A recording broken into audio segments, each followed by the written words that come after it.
굿모닝 배달가족 여러분, 필사적으로 기도하는 목요일입니다. 단기 선교팀들이 본격적으로 준비를 하면서 활발하게 모이고 있다고 합니다. 비록 현장에 갈 수 있는 상황은 아니지만 온라인을 통해서 더 꼼꼼하게 준비를 하고 있습니다. 선교사님들 힘내시고요. 저희 배달이 함께 기도하고 있습니다. 오늘 함께 부를 찬송은 463장 험한 시험 물속에서입니다. 다 함께 2절을 찬송하겠습니다.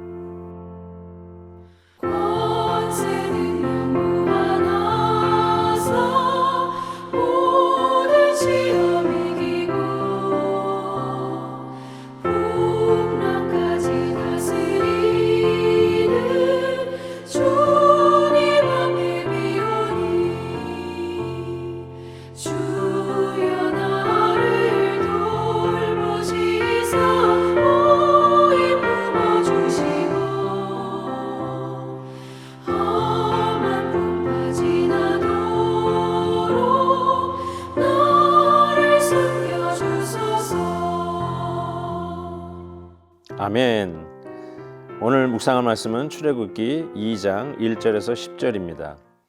레위 가족 중 한 사람이 가서 레위 여자에게 장가들어 그 여자가 임신하여 아들을 낳으니 그가 잘생긴 것을 보고 석 달 동안 그를 숨겼으나 더 숨길 수 없게 되매 그를 위하여 갈대 상자를 가져다가 역청과 나무 진을 칠하고 아기를 거기 담아 나일강가 갈대 사이에 두고 그의 누이가 어떻게 되는지를 알려고 멀리 섰더니 바로의 딸이 목욕하러 나일강으로 내려오고 시녀들은 나일강가를 거닐 때 그가 갈대 사이에 상자를 보고 시녀를 보내어 가져다가 열고 그 아기를 보니 아기가 우는지라 그가 그를 불쌍히 여겨 이르되 이는 히브리 사람의 아기로다. 그의 누이가 바로의 딸에게 이르되 내가 가서 당신을 위하여 히브리 여인 중에서 유모를 불러다가 그 아기에게 젖을 먹이게 하리이까. 바로의 딸이 그에게 이르되 가라 하매 그 소녀가 가서 그 아기의 어머니를 불러오니 바로의 딸이 그에게 이르되 이 아기를 데려다가 나를 위하여 젖을 먹이라. 내가 그 삭을 주리라. 여인이 아기를 데려다가 젖을 먹이더니 그 아기가 자라매 바로의 딸에게로 데려가니 그가 그의 아들이 되니라. 그가 그의 이름을 모세라 하여 이르되 이는 내가 그를 물에서 건져내었음이라 하였더라. 아멘.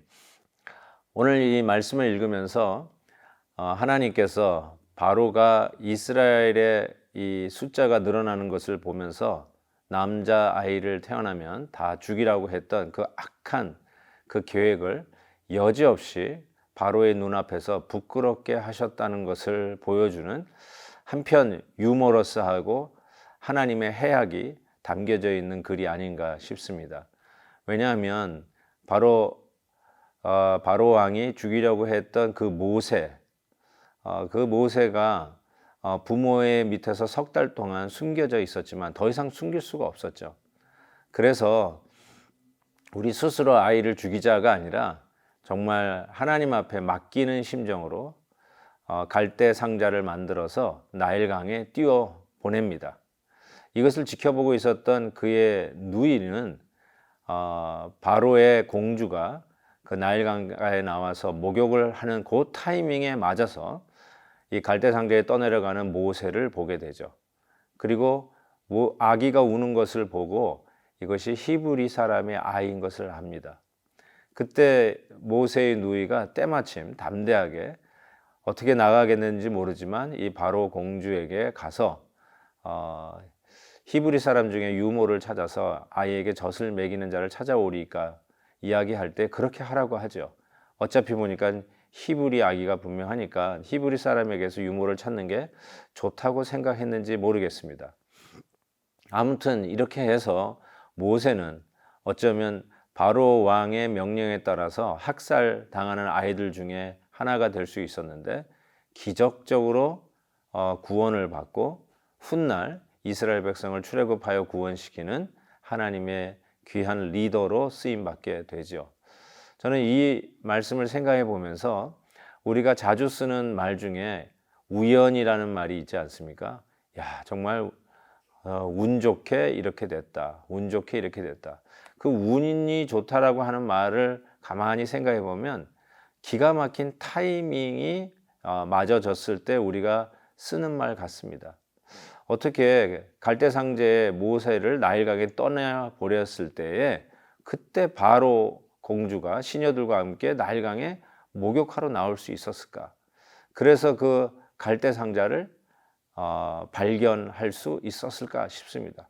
또 때마침 그것을 알고 바로 공주한테 가서 유모를 구해올까요? 라고 했을 때 오케이 해서 실은 모세를 낳은 엄마가 직접 가서 젖을 먹이게 되는 이 기가 막힌 타이밍이 맞아떨어지는 일들이 생기게 되죠.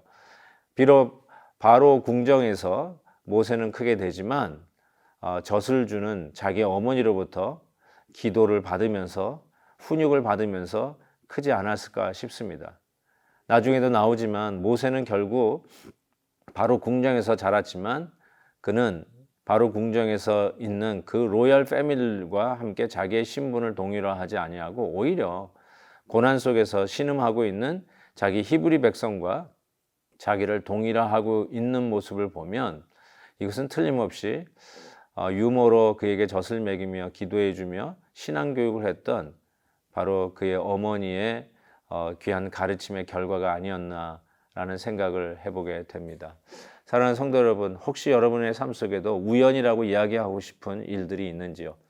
있을 수 없는 일인데 정말 하나님의 간섭하심으로 타이밍이 맞아서 일들이 이루어지고 그때 그 장소에서 만난 사람, 그때 그곳에서 이루어진 일들, 그때 때마침 내가 그 자리에 없었고 때마침 그 자리에 찾아와 방문해 준 사람으로 인해서 기대치 않았던 일들이 이루어지고 성사되어졌던 일들을 생각해 보면 야, 이것이 우연이다라고 생각하는데 가만히 생각해 보면 기가 막힌 하나님의 간섭 속에 이루어진 절묘한 타이밍이 아닙니까?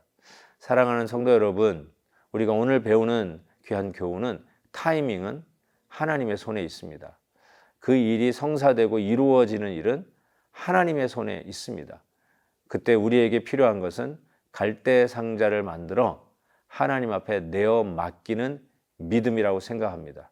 포기하지 아니하고 하나님 앞에 내어 맡기는 갈대 상자를 만들 때에 이 갈대 상자의 히브리어가 노아의 방주와 같은 단어라는 걸 아마 들어보셨을 겁니다. 결국 이 갈대 상자를 통해서 구원받은 모세가 이스라엘 백성을 구원하는 은혜를 받게 됩니다. 바로 공주가 모세를 신분을 속였는지 아니면 밝혔는지는 잘 모르겠습니다. 그러나 이 모세라는 이름이 히브리어로는 물에서 건짐받았다라고 하는 의미이기도 하지만 애굽의 언어로는 아들이라는 뜻도 된다고 합니다. 참 기막힌 하나님의 해악이 여기에도 숨겨 있지 않습니까? 그가 죽이려고 했던 히브리의 아이가 결국은 이스라엘 백성들을 구원하는 아들이 되었다는 것이죠. 하나님께서 훗날 당신의 독생자 예수 그리스도, 바로 당신의 아들을 통해서 백성을 구원하려고 하는 구속사적인 의미가 이미 이곳에서도 숨어 있었다는 것을 발견하게 되면서 역사의 주관자는 하나님이시고 그 역사 속에 만나게도 하시고 이루게도 하시고 성사시키는 타이밍에 하나님도 우리 주 하나님이신 것을 분명히 믿습니다. 하나님 앞에 오늘도 맡기고 모든 타이밍을 적절하게 이루어 가시는 하나님을 찬양합니다. 기도하겠습니다. 사랑의 하나님 아버지, 오늘도 이 말씀을 통해서 우리의 삶 속에 일어나는 수많은 일들이 결단코 우연이 아닌 하나님의 적절한 타이밍 속에 일어나는 일들임을 깨달으며 주님 앞에 영광을 올려드립니다. 불가능한 것 같지만 역사의 주인공 되시는 우리 하나님께서 이 모든 일도 간섭해 주실 것을 믿습니다. 저희들의 삶 속에, 기도의 제목 속에 하나님의 뜻을 이루어 주시고 하나님의 때에 하나님의 방법으로 하나님의 역사가 완성되는 일들을 이루어 주옵소서. 감사와 영광을 올려드리며 우리 주 예수 그리스도의 이름으로 기도하옵나이다. 아멘. 내일 또 뵙겠습니다.